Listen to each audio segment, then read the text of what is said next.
Oke, untuk hari ini ada satu bacaan yang saya siapkan. Mungkin kita nanti baca sambil kaget. Kok bisa ada bagian kayak gini ada dalam Alkitab?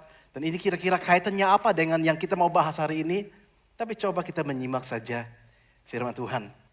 Kita melihat dalam Kidung Agung pasal 5 ayat 9. Dan saya akan baca sampai pasal 6 ayat 1.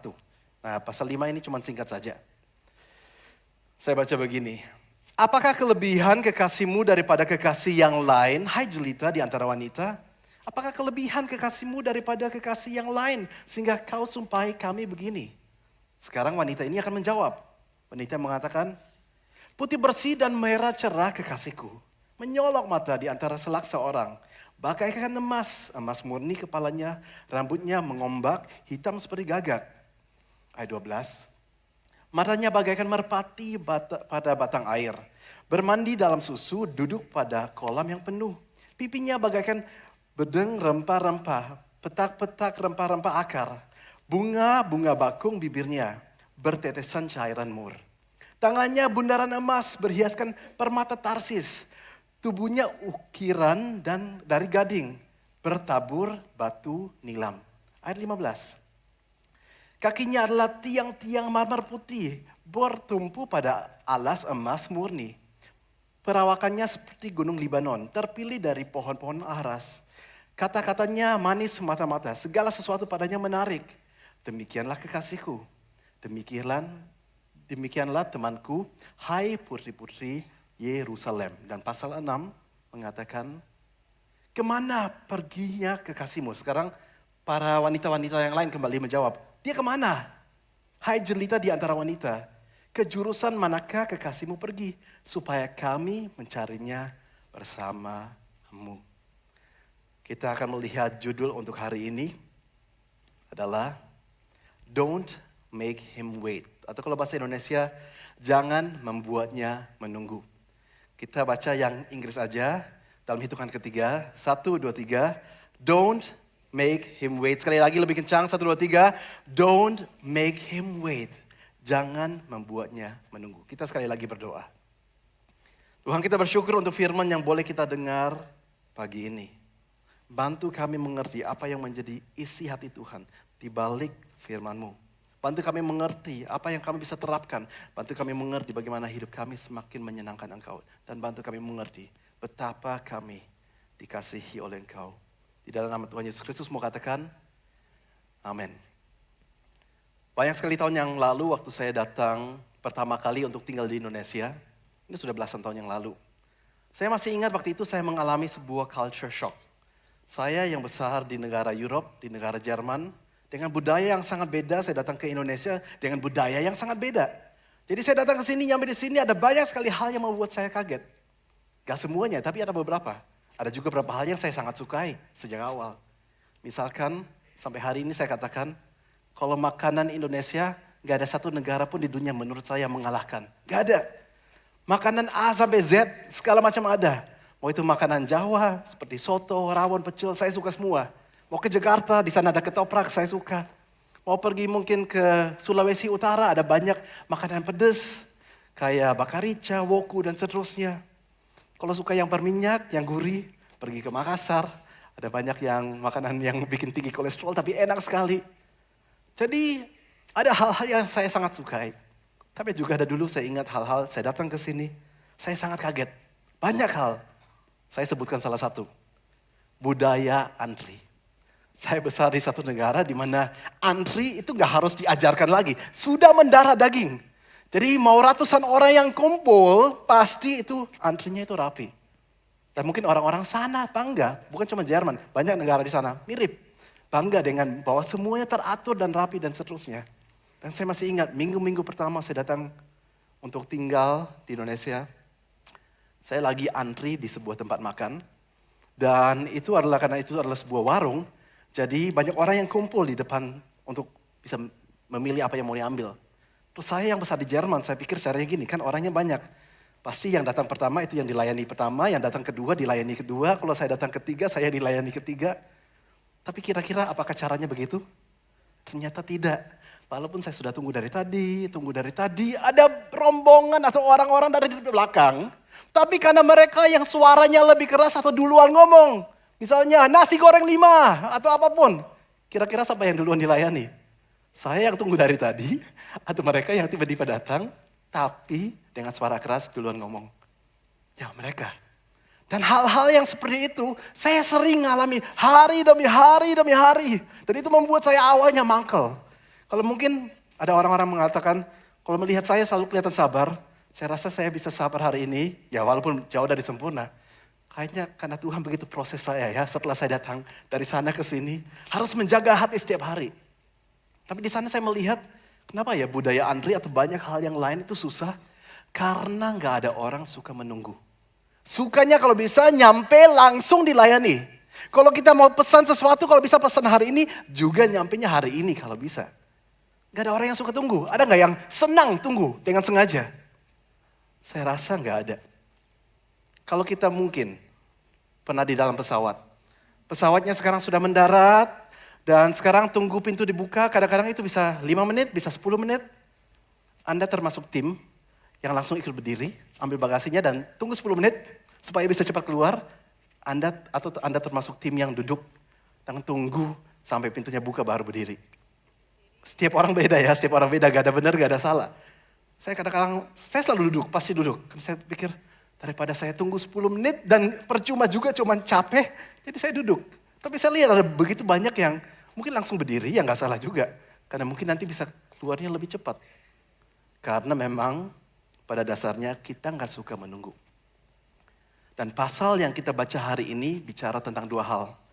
Ada seorang yang harus menunggu, dan ada seorang yang menunda. Kalau menunggu itu satu hal yang pasti kita gak suka. Kalau menunda seringkali dengan otomatis suka dilakukan. Benar atau benar? Kita ingat aja zaman sekolah dulu. Ada mungkin sebuah ujian.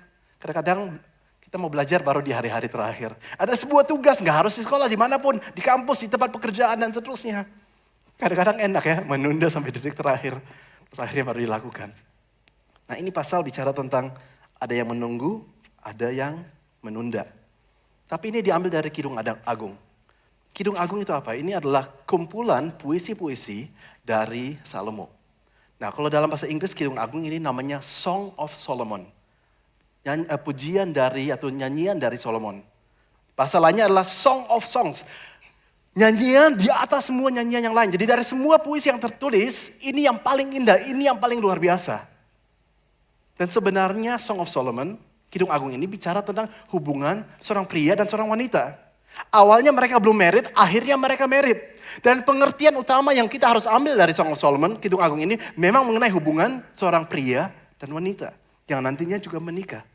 Jadi Anda boleh baca ini di rumah dan ada banyak sekali hal yang Anda bisa dapatkan di sana. Untuk juga mengerti indahnya sebuah pernikahan itu seperti apa.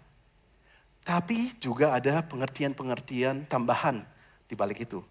Di sana juga secara tersembunyi ada yang namanya foreshadowing of Christ. Ada gambaran tentang Kristus yang akan datang.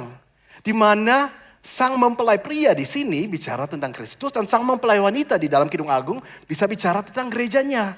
Yang tidak lain adalah Anda dan saya. Dan itu yang hari ini saya mau fokuskan. Jadi walaupun terutama ini memang bicara tentang hubungan suami istri, tapi di balik itu juga bicara mengenai apa yang Tuhan rindukan kita gerejanya melakukan di hadapan Tuhan. Jadi mari sekarang kita akan baca kembali Kidung Agung pasal 5. Tapi kali ini kita mulai dari ayat yang kedua. Ya tadi ayat 9, sekarang kita lebih awal dari ayat 2. Saya baca begini. Aku tidur tetapi hatiku bangun. Ini sang wanita lagi mimpi. Dan ini yang dia mimpikan, bahwa dia lagi tidur tetapi hatiku bangun. Dengarlah kekasihku mengetuk. Sekarang yang pria mengatakan di depan pintu, bukalah pintu Dinda, manisku, merpatiku, idam-idamanku. Bahkan saya baca ini sambil merasa gimana ya. Tapi ini yang dikatakan di sini. Karena kepalaku penuh embun dan rambutku penuh tetesan embun malam. Jadi gambarannya adalah sang pria di depan pintu lagi mengetok karena wanitanya di dalam. Dia mengetok dan bukankah itu sering terjadi juga dalam kehidupan Anda dan saya? Bahwa sang mempelai pria, Kristus Yesus, di depan hati kita mengetok untuk dia mau masuk ke dalam, untuk dia semakin mendekat, untuk dia mengajak kita bersekutu dengan dia. Dan bagaimana caranya Tuhan mengetok dalam hati Anda dan dalam hati saya? Banyak sekali cara. Tentunya cara yang paling utama adalah lewat firman Tuhan. Kita baca firman ini dan tiba-tiba ada satu ayat yang menusuk. Entah kita lagi baca atau kita lagi dengar di dalam sebuah khotbah atau gimana pun juga. Ada sebuah ayat dan itu menusuk dan tiba-tiba kita tahu ini yang Tuhan mau. Ini yang harus saya tinggalkan. Ini yang harus saya lakukan. Sebuah ayat yang kita baca yang tiba-tiba berbicara. Karena Roh Kudus bekerja lewat ayat itu dalam hati kita. Itu namanya rema. Jadi firman Tuhan ini bisa jadi hidup, rema. Tapi kadang-kadang juga Tuhan bisa mengetok pintu hati kita lewat cara-cara lain. Bisa lewat perkataan orang-orang lain. Dia mengatakan sesuatu dan itu dipakai Tuhan. Jangankan langsung ketemu. Pernah gak Anda mengalami? Mungkin Anda di YouTube atau di Instagram atau di TikTok atau dimanapun. Ada sebuah video singkat cuma berapa detik atau cuma 1 menit. Dan hal yang disampaikan oleh orang di sana tiba-tiba itu menusuk hati kita. Sampai kita bisa terharu. Sampai kita mungkin bahkan bisa menangis sendiri. Padahal cuma nonton video-video singkat.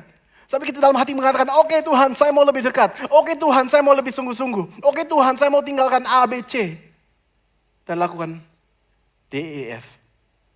Pernah enggak? Bahkan kadang-kadang rasanya Tuhan bisa mengetok hati kita lewat hal-hal yang gak masuk akal. Jangankan video singkat tentang firman Tuhan atau khotbah atau apapun. Bahkan kadang-kadang hal-hal yang gak ada kaitan. Mungkin kita lagi nonton video-video sedih. Sekali lagi TikTok, Instagram, shortsnya, YouTube dan seterusnya. Mungkin tentang binatang yang ditolong. Tentang orang yang ditolong. Dan kita mungkin bisa nonton sambil jadi ikut sedih dan kita katakan, oke, saya juga mau kayak gini. Saya juga mau menolong lebih banyak orang. Saya juga mau lebih lakukan A, B, C dan banyak hal yang lain. Jangankan video sedih. Saya masih ingat saya bicara waktu itu dengan beberapa orang. Terus mereka katakan, kita alami ini kalau kita nonton anime. Anda tahu anime ya? Anime itu adalah film-film kayak komik dari Jepang. Terus aku pikir, di film anime? Ya, nonton anime dan begitu terharu bisa nonton berseri-seri sambil nangis terus. Saya pikir bisa tak seperti itu. Dan akhirnya sambil nonton karena ada sebuah pesan yang luar biasa di balik itu. Merasa, aku juga mau kayak gini. Saya juga mau berubah, saya juga mau lebih. Lakukan banyak hal. Jadi Tuhan bahkan bisa bicara lewat hal-hal yang kelihatannya gak masuk akal. Untuk mengetuk dan ingatkan Anda dan saya. Tuhan bisa bicara lewat dorongan. Lewat kerinduan yang begitu besar yang tiba-tiba muncul. Dan muncul terus-menerus yang kita tahu ini ternyata Tuhan lagi suruh untuk saya lakukan satu hal. Tuhan bisa bicara lewat keadaan dan banyak hal yang lain. Namun Tuhan gak pernah memaksa. Caranya mengetuk dengan lemah lembut. Bahkan ada satu ayat kita boleh lihat Wahyu 3 ayat yang ke-20. Lihat aku berdiri di muka pintu. Bukankah ini sama seperti yang tadi di Kidung Agung? Dan mengetok. Jikalau ada orang yang mendengar suaraku dan membukakan pintu, aku akan masuk mendapatkannya. Dan aku akan makan bersama-sama dengan dia. Dan ia bersama-sama dengan aku. Tapi coba kita lihat apa yang dijelaskan di sini. Bahwa Tuhan depan pintunya mengetok. Kalau mau dibuka ya boleh. Kalau nggak dibuka ya udah. Tuhan nggak depan pintu dan maaf ya. Toblak pintunya masuk, pokoknya bersekutu dengan saya. Ya enggak. Karena Tuhan kita, walaupun Tuhan yang dahsyat, tapi izinkan Anda dan saya untuk memilih. Dia mengetok, kalau ada yang mau buka, dia masuk.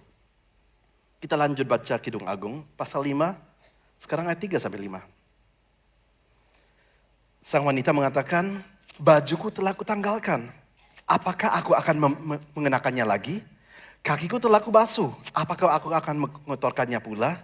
Kekasihku memasukkan tangannya melalui lubang pintu. Berdebar-debarlah hatiku. Aku bangun untuk membuka pintu bagi kekasihku. Tanganku bertetesan mur, bertetesan cairan mur, jari-jariku pada pegangan kancing pintu.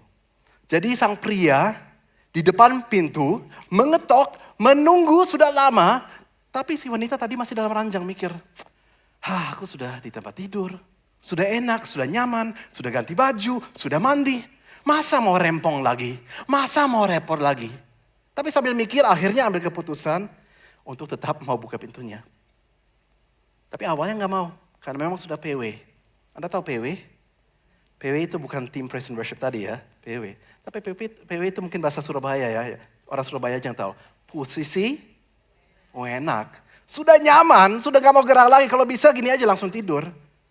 Tapi akhirnya dia menyesal. Ambil keputusan, saya tetap akan berangkat buka pintu.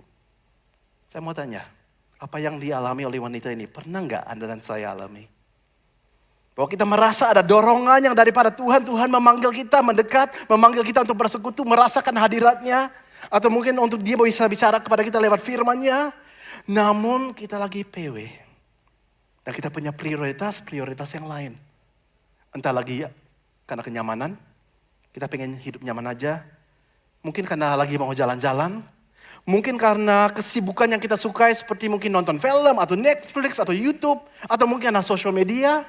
Atau mungkin karena kita punya hobi olahraga, di mana olahraga memang juga sehat, tapi kalau itu membuat kita nggak bersekutu dengan Tuhan, bukannya itu sudah salah? Atau mungkin karena pekerjaan, sekali lagi pekerjaan juga hal yang sangat baik. Tapi kalau kejar harta sampai nggak punya waktu untuk Tuhan, dan itu yang menjadi alasan, itu yang nggak boleh. Atau mungkin ada banyak alasan yang lain yang bisa terjadi dalam hidup kita, di mana kita tahu Tuhan mengetok, tapi kita lagi punya kepentingan yang lain.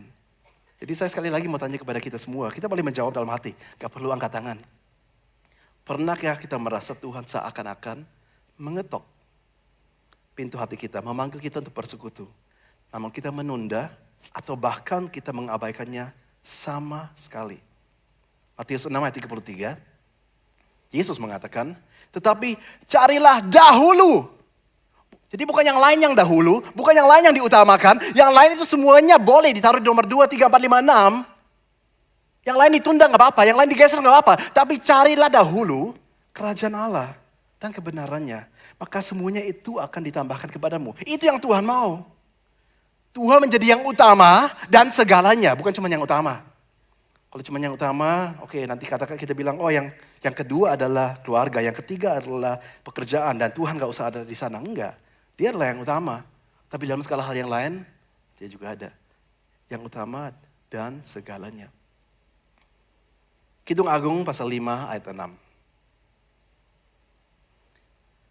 Kekasihku kubukakan pintu. Tetapi kekasihku sudah pergi. Lenyap.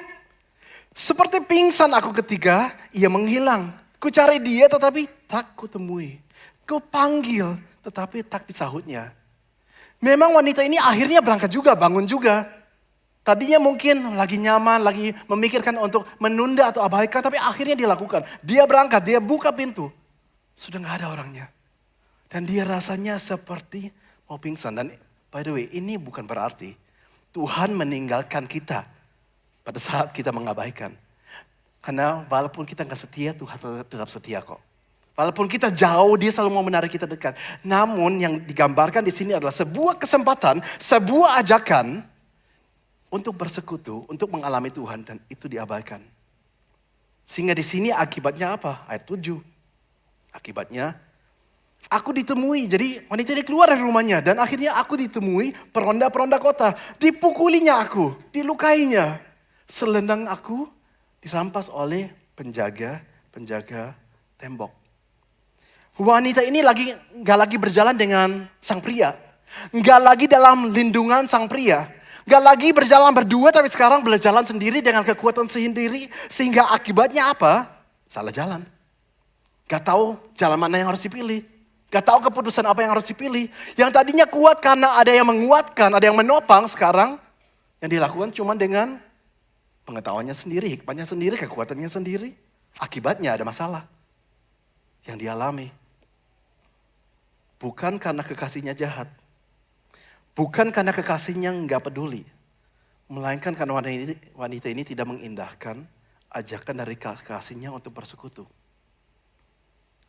Delayed obedience creates spiritual distance. And spiritual distance brings unnecessary pain. Kalau saya baca kembali. Delayed obedience creates spiritual distance. And spiritual distance brings unnecessary pain. Ketaatan yang ditunda menciptakan jarak.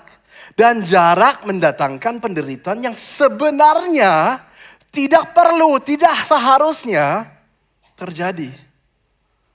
Saya nggak bisa hitung berapa kali ini terjadi dalam hidup saya sendiri. Kita nggak usah bicara tentang orang lain atau tentang Anda, hidup saya aja.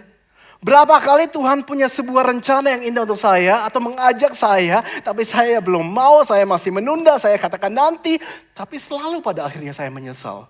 Karena akhirnya saya mau langkah kemana saya mau, tapi yang Tuhan mau lebih baik. Akhirnya saya melakukan dengan kekuatan sendiri, padahal dengan kekuatan Tuhan baru saya akan mampu. Kita nggak bisa menjalani hidup ini dengan kekuatan sendiri. Ada orang yang pernah mengatakan kehidupan kekristenan bukan hanya susah. Kehidupan kekristenan itu mustahil untuk kita jalankan. Kecuali Kristus yang menjalankannya di dalam diri kita. Boleh tepuk tangan yang paling meriah untuk Kristus. Kecuali Kristus yang menjalankannya demi kita. Makanya dalam Galatia dikatakan hidupku bukannya aku lagi, melainkan Kristus di dalamku. Jadi ada badai yang Anda dan saya alami. Karena memang itu dalam rencana Tuhan, itu ada. Badai dalam rencana Tuhan, karena Tuhan mau melalui itu, saya didewasakan. Saya semakin punya karakter Kristus. Saya belajar sabar, saya belajar kuat, karena Dia yang menguatkan. Saya melihat, oh ternyata begini rasanya kalau Tuhan tolong saya. Jadi ada badai-badai yang memang Tuhan sengajakan untuk kita bertumbuh. Tapi juga ada banyak badai dalam hidup saya yang saya harus akui. Yang saya alami semata-mata karena tidak mengindahkan ajakan yang Dia berikan untuk dekat. Sehingga akhirnya saya menjalankan dengan kekuatan sendiri. Akhirnya salah langkah, akhirnya bingung, akhirnya bimbang. Bahkan akhirnya bisa jatuh ke dalam sebuah lubang. Dan saya tahu itu bukan kehendak Tuhan bagiku karena Tuhan selalu baik. Namun kita ingat Tuhan juga akan memaksa. Dia nggak dobrak pintu, Dia ketuk. Dan kalau kita mau buka, Dia akan masuk bersekutu. Jadi maukah kita hari ini mendekat kepada Tuhan? Kita ingat untuk semakin mau menyediakan waktu untuk beribadah, berdoa, baca firman, menyembah. Dan ini semua bukan cuma pada saat hari Minggu kita dalam gedung ibadah. Setiap hari ini kita harus lakukan. Gak ada orang yang akan kuat kalau cuma makan seminggu sekali. Coba Anda cuma makan seminggu sekali sepanjang hidup. Dan Senin sampai Sabtu selalu puasa gak makan. Pasti gak akan kuat. Kemungkinan besar meninggal. Gimana rohani kita mau kuat kalau kita alami Tuhan cuma hari Minggu? Tuhan mengajak kita tiap hari. Maukah kita buka pintunya setiap hari? Kidung Agung 5 ayat 8. Kusumpai kamu, putri-putri Yerusalem, bila kamu menemukan kekasihku, apakah yang akan kamu katakan kepadanya? Katakanlah bahwa sakit asmara aku. Walaupun dia menunda, walaupun tadinya bahkan mungkin mempertimbangkan untuk tidak membuka pintu, tapi kan akhirnya dilakukan juga. Dan akhirnya dia menyesal. Dan rasa longingnya, rasa asmaranya, rasa keinginannya untuk berjumpa itu tetap masih ada. Sejauh apapun kita dari Tuhan, pernah gak Anda rasakan? Bahwa sebenarnya hati kita tetap menjerit, berseru, rindu untuk mengalami Tuhan. Seakan-akan ada sebuah lubang dalam hati kita semua yang gak pernah akan diisi kecuali Tuhan yang mengisinya. Dan kita mau lari sejauh apapun, itu baiknya Tuhan untuk membuat kerinduan itu ada. Kita mau lari sejauh apapun, kita ingat Tuhan dan sebenarnya kita punya sebuah kerinduan untuk kembali. Seorang bernama Santo Agustin hidup di abad ketiga setelah Masehi. Jadi sudah 1700 tahun yang lalu, dia pernah mengatakan, kita boleh lihat quote-nya, "Our hearts are restless until they rest in you." Kalau bahasa Indonesianya begini, hati kami akan terus gelisah sampai menemukan ketenangan di dalam Engkau. Semua orang seluruh dunia gelisah. Orang gak kenal Tuhan gelisah, cuma mereka gak tahu gelisahnya kenapa. Sampai di hari kematian mereka ada sebuah ketakutan yang besar. Gelisah gak tahu kenapa. Ada orang lain yang kenal Tuhan, tapi tahu lagi jauh. Tahu lagi meninggalkan. Tahu bahwa banyak hal yang hari ini terjadi, bukan itu yang Tuhan inginkan dalam hidup mereka. Dan mereka gelisah. Tapi kita harus tahu itu kebaikan Tuhan di dalam hati kita. Itulah Roh Kudus yang lagi bekerja dalam hati kita untuk kita mau kembali dan kembali. Tapi tanpa Tuhan pasti gelisah. Saya ingat waktu saya masih tinggal di Jerman, saya punya seorang teman. Awalnya bukan teman dekat. Tapi akhirnya, kalau nggak salah saya kelas 12, berarti kurang lebih usia 18 tahun. Dari sekolah diwajibkan semua siswa-siswi harus magang. Dan kita daftar di tempat magang yang sama. Saya lupa, 2 atau 3 minggu. Nah kebetulan walaupun ada beberapa orang lain yang juga daftar, namun kita selalu ditempatkan berdua. Jadi apapun yang lagi kita harus lakukan, selalu memang dikelompokkan berdua. Jadi yang tadinya cuma sebatas kenal dari sekolah, tapi sekarang menjadi teman dekat dalam cuma waktu 2-3 minggu. Anda tahu masa lalu saya nggak usah ceritakan secara detail, tapi sebelum saya bertobat, saya hidupnya juga pesta pora. Suka mabuk, suka dugem, dunia gemerlap. Bahkan saya pakai narkoba seperti marijuana dan seterusnya. Sebelum bertobat ya, sebelum saya pindah ke Indonesia. Tapi teman saya ini saya nggak mau sebutkan namanya, inisialnya L. Dia jauh lebih parah dari saya. Kalau saya kebanyakan mungkin cuma akhir pekan. Karena saya tetap namanya waktu sekolah Senin sampai Jumat kalau bisa masih normal lah. Masih memberikan yang terbaik. Kalau bisa nilainya tetap bagus dan seterusnya. Kebanyakan orang Jerman kayak gitu. Ada yang namanya work hard, play hard. Saatnya kerja dengan keras, makanya maju. Tapi kalau akhir pekan, waktunya untuk bersenang ya, bersenang luar biasa. Saya juga hidup seperti itu, ikut arus dunia. Tapi orang ini memang lebih parah. Dia nggak harus tunggu akhir pekan untuk hidup kayak gitu. Setiap hari dia tinggal hidup kayak gitu. Dia masuk sekolah rata-rata, hampir tiap hari high. High karena pakai narkoba. Terutama marijuana. Jadi selama kita magang juga kebanyakan dia high. Tapi dalam 2-3 minggu itu saya mulai kenal dia dekat dan kita jadi teman. Tiba-tiba di hari yang hampir terakhir selesai magang, ada orang yang memanggil saya yang dari perusahaan itu perusahaan besar, ribuan orang yang kerja di sana. Saya dipanggil, terus tiba-tiba saya dikasih tahu, hari ini si inisial L tidak masuk. Kami dapat berita bahwa kemarin dia itu party, pesta pora. Dan sesuatu terjadi, dia ditabrak, dia dalam mobil dan dengan mobilnya dia tabrak. Waktu itu masih selamat, dia masih bisa keluar dari mobilnya dan seterusnya. Tapi sambil tunggu ambulans, dia meninggal. Kalau hari ini saya ingat ini, saya begitu menyesal karena sebenarnya dari kecil saya kenal Tuhan. Sebenarnya. Tapi saya ikut arus dunia sehingga saya nggak pernah memberitakan kabar baik, Injil kepada dia. Saya tahu kenapa dia hidup kayak gitu. Pesta pora setiap hari. Karena hatinya gelisah. Siapa yang gak gelisah kalau di luar Tuhan? Berusaha mengisi hidupnya dengan hal-hal yang lain. Yang manusia gak bisa isi. Orang tua pun gak bisa mengisi. Apalagi kalau hubungan dengan orang tuanya gak baik. Apalagi kalau hubungannya dengan teman-teman yang lain gak baik. Padahal sebenarnya dari kecil saya kenal Tuhan. Cuman untuk waktu itu saya tinggal di Jerman, saya memang hidup gak bertobat. Saya gak peduli. Saya hidup seperti yang saya mau. Dan saya tahu dia meninggal di luar Tuhan. Padahal saya punya waktu 3 minggu. Untuk bisa ceritakan tentang indahnya Tuhan kepada dia. Kegelisahan itu yang membuat orang hidup seperti itu. Saya pun waktu itu sedikit banyak hidup seperti itu. Karena saya jauh dari Tuhan. Hati saya gelisah. Dan apa yang gak diisi oleh Tuhan, akhirnya saya berusaha mengisi dengan hal-hal yang lain. Dan itu yang wanita ini alami yang kita baca di sini. Dia menjauh, sekarang menyesal, hatinya gelisah, dia mencari. Habis itu masuk ke dalam Kidung Agung 5, ayat 9 sampai pasal 6 ayat 1. Itu yang kita baca di awal khotbah. Saya nggak usah baca ulang, cukup panjang. Tapi apa yang kita baca di sini? Walaupun sempat jauh, tapi dia masih ingat luar biasanya Tuhan, indahnya Tuhan. Dia ceritakan tadi dengan panjang lebar, sang kekasih itu indahnya seperti apa. Digambarkan secara detail.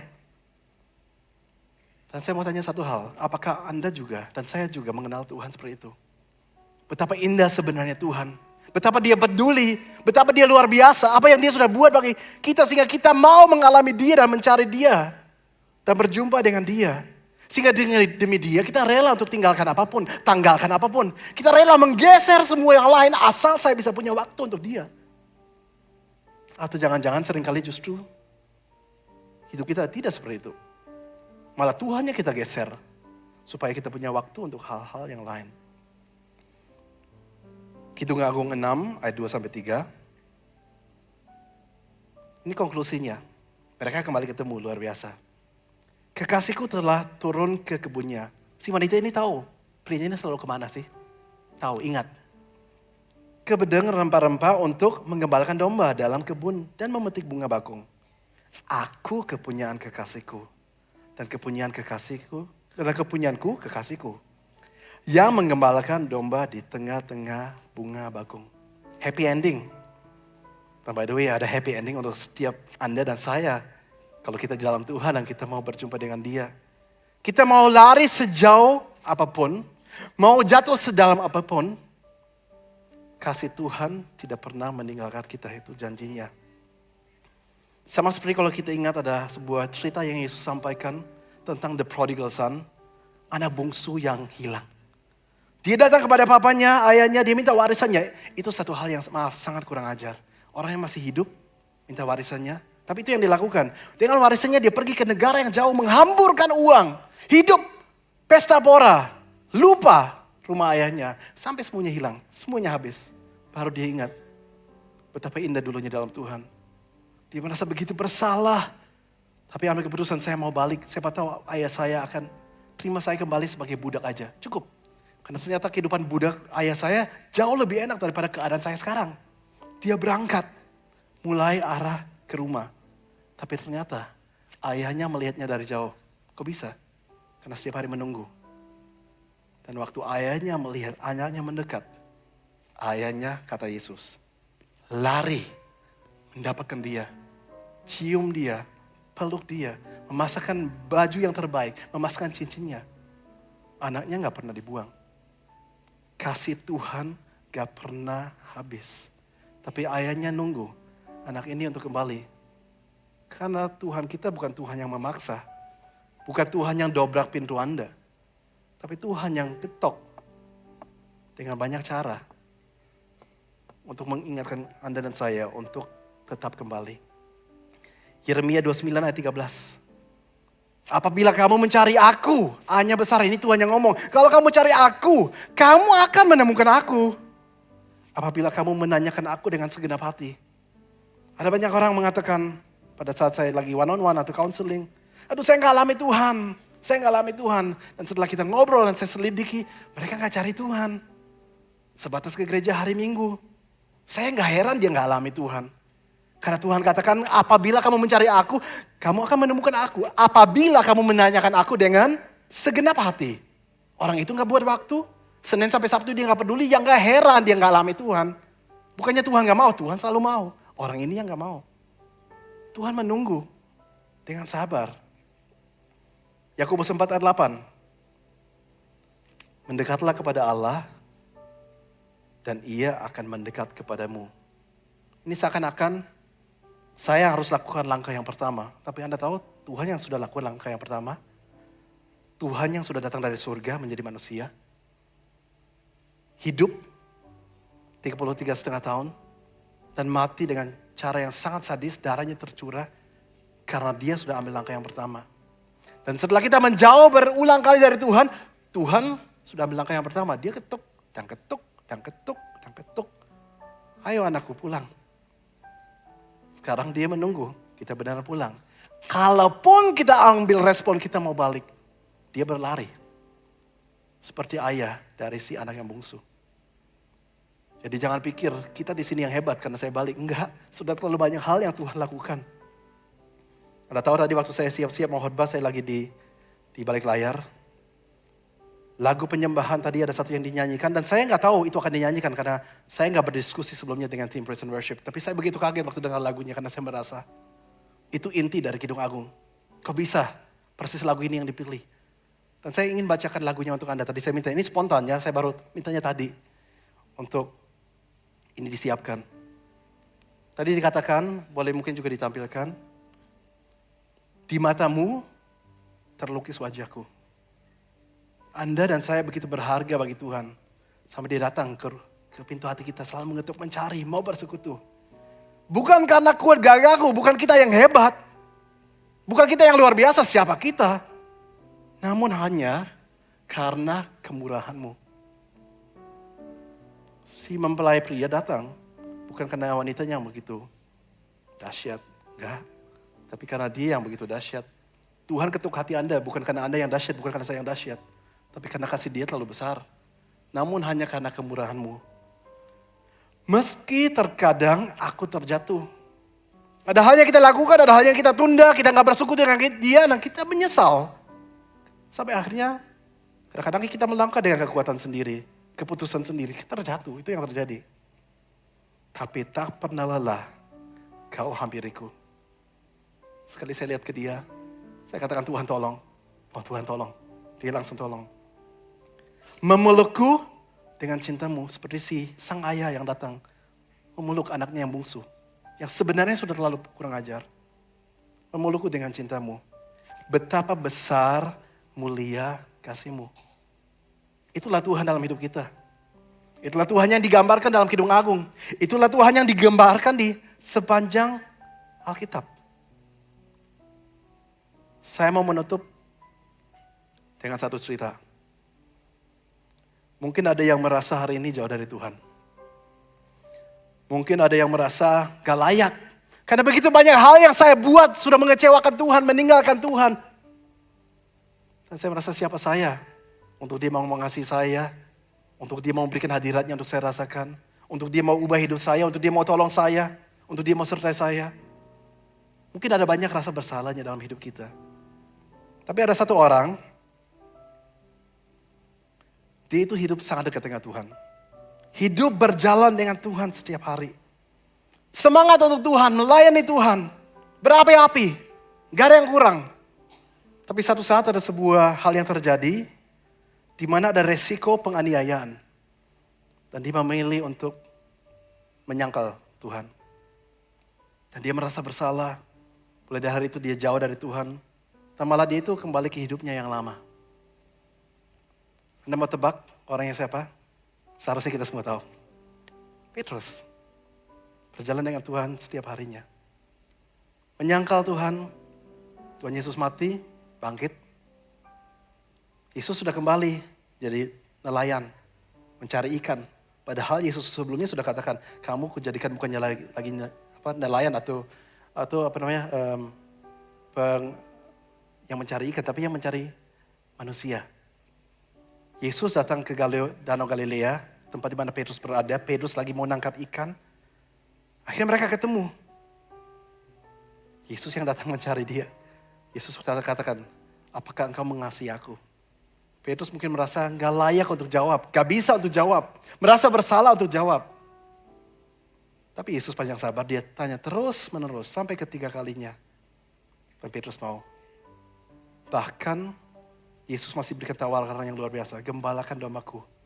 Panggilan yang ada dalam dirimu, walaupun kamu menyangkal, walaupun kamu menjauh, kamu tetap berharga, saya tetap mau kamu melayani. Saya tetap minta kamu gembalakan domba-dombaku. Dan Petrus menjadi paus pertama dari gereja pertama yang pernah ada. Dipakai dengan luar biasa. Mungkin ada hari ini yang hadir, merasa mirip. Jauh dari Tuhan, lupakan Tuhan, meninggalkan Tuhan, lakukan banyak hal. Mungkin seperti Petrus menyangkal. Tapi percayalah bahwa kasih Tuhan lebih besar dari itu. Semua yang setuju berikan tepuk tangan yang paling meriah.